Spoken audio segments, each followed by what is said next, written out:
Bonjour à tous, salut les amis, j'espère que vous allez bien. Ça me fait très plaisir de vous retrouver pour ce nouveau numéro des News Gaming. On va pas perdre beaucoup de temps parce qu'il y a pas mal de choses à discuter. Allez, c'est parti.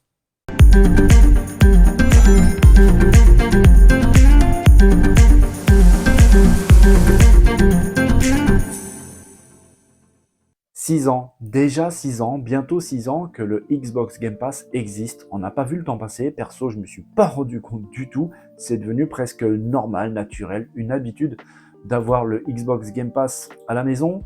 Euh, Avec cette formule, Microsoft a littéralement changé nos habitudes de jouer, de consommer du jeu vidéo.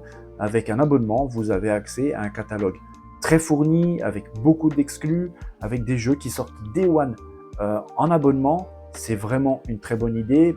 Bien leur a pris de lancer ce service, parce qu'à la manière d'un Netflix qui a transformé notre façon de consommer des séries, des films, Microsoft, Xbox ont changé notre façon de consommer du jeu vidéo. Vous pouvez installer, télécharger, désinstaller, réinstaller n'importe quel jeu dans le catalogue et Xbox Game Pass.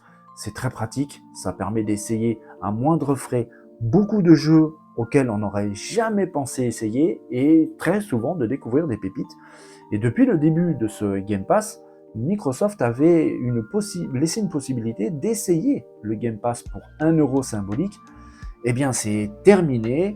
Microsoft a déclaré: nous avons mis fin à l'offre de découverte de Xbox Game Pass Ultimate et du PC Game Pass. C'était une offre à 1 €, 1 € symbolique, qui permettait donc d'essayer vite fait le Game Pass si ça vous plaisait ou pas. Microsoft a abandonné cette idée, a arrêté cette possibilité à 1 €. Je vous avais parlé il y a peu de temps que Microsoft était en train de mettre en place un nouvel abonnement famille, qui permettait à plusieurs personnes d'une même famille de pouvoir profiter et partager donc les coûts d'un abonnement Xbox Game Pass. Alors, je pense que cet abonnement prend le relais et il devient un peu plus intéressant. Et j'ai l'impression même que Microsoft est en train de préparer des offres promotionnelles au sujet de cet abonnement, très certainement pour essayer de le pousser un petit peu auprès du public. Je pense sincèrement que c'est quelque chose d'intéressant. Si vous avez plusieurs amis ou la famille qui jouaient aux jeux Xbox, vous pouvez partager les coûts de cet abonnement. C'est très intéressant, d'autant plus que Microsoft n'impose pas de grosses règles en fait concernant les personnes qui pourraient partager éventuellement cet abonnement. Il me semble de souvenir qu'il fallait juste que les personnes soient dans le même pays. C'est tout en fait. Vous pouvez partager avec des potes, des amis, des cousins, frères, sœurs, avec qui vous voulez, du moment que vous êtes dans le même pays. C'est une bonne idée à mon sens. On verra comment tout ça se met en place et puis surtout si ça marche. Final Fantasy XVI arrive. Je vous avais déjà parlé de ce jeu. Il avait fait un petit peu peur, un petit peu aux fans, à tout le monde, notamment avec des environnements un peu trop sombres. Beaucoup se posaient la question si on allait être seulement dans des donjons, des grottes, des endroits très sombres, un peu lugubres. Et en fait, non. Le producteur du jeu, Yoshida-san, a dévoilé deux même vidéos. Une qui présente les environnements, l'histoire du jeu, et sincèrement, c'est absolument magnifique. Le jeu paraît vraiment très très beau, dans la lignée, ici on voit les chocobos, dans la lignée de Final Fantasy, hein, mais c'est clair et net que c'est absolument magnifique, ça rassure absolument tout le monde. L'éditeur avait envie de faire languir un petit peu les fans sur cette série emblématique sur PlayStation. Là, c'est terminé, il a arrêté de faire languir tout le monde. On voit des environnements absolument splendides avec ce coup de projecteur sur donc Final Fantasy XVI. Les phases de gameplay ont aussi été présentées, on le voit ici. Les décors sont absolument incroyables. Il y a une distance d'affichage très très très importante, une très grande variété d'environnements. La DA est vraiment sublime, les architectures sont vraiment sublimes. On a hâte de pouvoir mettre la main dessus. Ça arrive très très bientôt, parce qu'en fait on parle carrément, normalement, si tout va bien, du 22 juin prochain. Je vous mettrai cette vidéo, le lien de la vidéo dans la zone de description, et une autre qui dure beaucoup plus longtemps, presque 30 minutes, qui présente encore plus de choses, notamment par exemple la carte du monde du jeu qui paraît vraiment, vraiment grand avec plein de petites zones qu'on pourra découvrir, se promener. D'ailleurs, le jeu inclut un système de transport rapide de 4 secondes à peu près où vous pourrez changer de lieu à votre guise, ce qui permettra un petit peu de s'émanciper, de partir un petit peu de la quête principale si vous voulez explorer d'autres zones, d'autres villes, d'autres lieux. C'est intéressant et surtout c'est pas contraignant avec ce système de transport rapide, c'est très intéressant. Cette deuxième vidéo dévoile aussi beaucoup de combats, ça permet de voir par exemple des pouvoirs impressionnants, ça donne vraiment envie, je vous assure. Je rappelle que le jeu est une exclue PS5, il sort donc le 22 juin, on a hâte de mettre la main dessus sur ce Final Fantasy XVI. Ce film incroyable entre Microsoft Xbox d'un côté, Sony PlayStation de l'autre, n'arrête pas de nous faire des révélations tous les jours, c'est croustillant.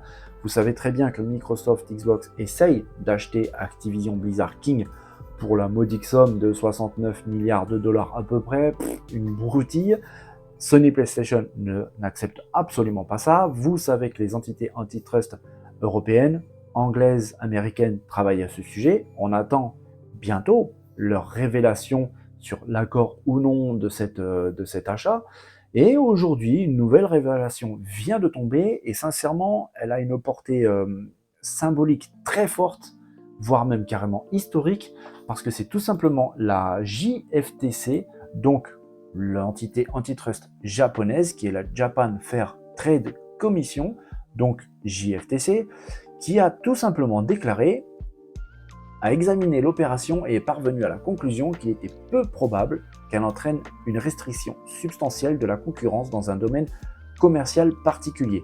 En conséquence, la JFTC a notifié aux parties qu'elle n'émettrait pas d'ordonnance de cessation et d'abstention, ce qui a permis d'achever l'examen de l'opération.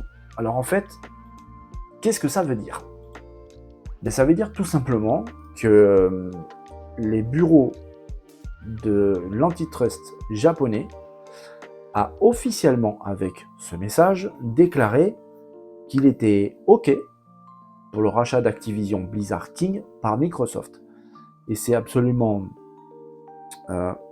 symboliquement historique parce que c'est tout simplement le pays d'origine de la PlayStation, de Sony, qui quelque part avec cet accord, avec cette déclaration, désavoue Sony, qui ne veut absolument pas entendre parler de ce rachat, et qui dit oui, Microsoft, l'américain, peut acheter Activision au nez et à la barbe de Sony PlayStation. C'est vraiment incroyable.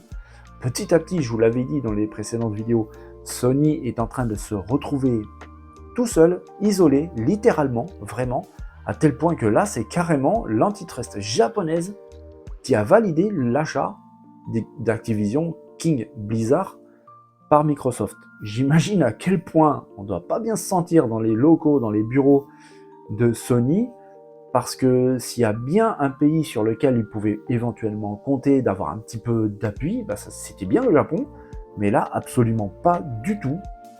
Absolument pas du tout. Là, Microsoft a quasiment le feu vert. On attend maintenant, ça sera pour fin avril, presque pour la décision de l'antitrust anglais. Peu de temps après, ça sera l'Europe qui va statuer. Et puis aussi, très vite en suivant, ça va être les Américains, la FTC américaine qui va approuver ou non. Alors, si le Japon approuve l'achat, je pense que les Américains vont dire OK, aucun problème. Donc, j'avais dit depuis un moment que ça sentait vraiment bon pour Microsoft, avant même d'avoir toutes ces informations, parce que ces infos arrivent au jour le jour. Depuis un moment, je disais que je sentais que c'était bon pour Microsoft, et j'ai l'impression que je ne me suis pas vraiment trompé sur le sujet. C'est dommage pour Sony que ça se passe comme ça, parce qu'au final, comme je disais, il se retrouve isolé. Là, c'est carrément son propre pays qui les désavoue. On attend la suite avec grande impatience. Les dates approchent, on en saura plus vraiment très bientôt. Et puis sincèrement, de toute façon, je suis sûr qu'on a d'autres révélations en suivant. Oui, on en a une autre en suivant. Oui, il y a une autre révélation et elle est plutôt croustillante, celle-ci, parce qu'en fait, depuis le début de cette histoire, de cette affaire, Sony met en avant à chaque fois que si Microsoft Xbox rachetait Activision, ben en fait, Xbox se retrouverait avec un monopole beaucoup trop important, avec une concurrence déloyale pour Sony. On peut l'entendre. Sauf que il n'y a pas que ça. Il est vrai que depuis un petit moment, le Congrès américain, rien que ça, s'intéresse de très près au monopole de Sony sur les consoles haut de gamme au Japon. On parle de concurrence déloyale et cette information révèle dans une lettre transmise aux sénateurs, rien que ça, elle est frappante. Au pays de soleil levant, l'éditeur, donc Sony, aurait un monopole presque total sur le marché des consoles haut de gamme. Donc on parle de la Xbox Series X et de la PS5, les consoles dernière génération. Donc on met de côté la Nintendo Switch qui est plutôt considérée comme une console moyenne gamme. Et la principale victime de ce monopole, ben, c'est donc le concurrent direct de Sony, Microsoft, avec la Xbox. Une lettre dit que Sony contrôlerait 98% du marché du jeu haut de gamme, et pourtant le gouvernement japonais a autorisé Sony à s'engager dans un comportement anticoncurrentionnel flagrant à travers des deals exclusifs et des versements aux éditeurs. Une autre lettre va même encore plus loin en disant « Nous constatons que Sony possède 98% du marché, paye des éditeurs tiers pour que leurs jeux ne soient pas disponibles sur Xbox et négocie systématiquement des accords d'exclusivité qui empêchent les jeux les plus populaires au Japon de sortir sur Xbox. » Voilà, ambiance, ça promet. Alors, ça me fait penser à quelque chose. Juste avant, je vous avais dit que la JFTC, la commission antitrust japonaise, venait de donner son accord au rachat d'Activision par un américain, Microsoft. Mais je me demande un petit peu si cette annonce de cette commission antitrust japonaise vient pas un petit peu pour arrondir les angles de cette affaire. Parce que si vous êtes au courant maintenant de cette affaire comme quoi Sony cadenasse littéralement son marché au Japon, vous êtes sûr et certain que les autres en face le savent aussi, que les Américains le savent aussi, que les Japonais le savent aussi. Donc, ils veulent totalement, je pense, essayer de mettre un petit peu de l'eau dans le vin pour pouvoir essayer d'arrondir les angles et pour pouvoir essayer de passer un petit peu comme ça. Et je pense que c'est le cas parce que c'est vrai que si on regarde un petit peu en arrière, il y a énormément d'exclusivités sur PS5 qui ne sortent pas sur Xbox ou alors qui sortent au moins un an après, voire même un peu plus.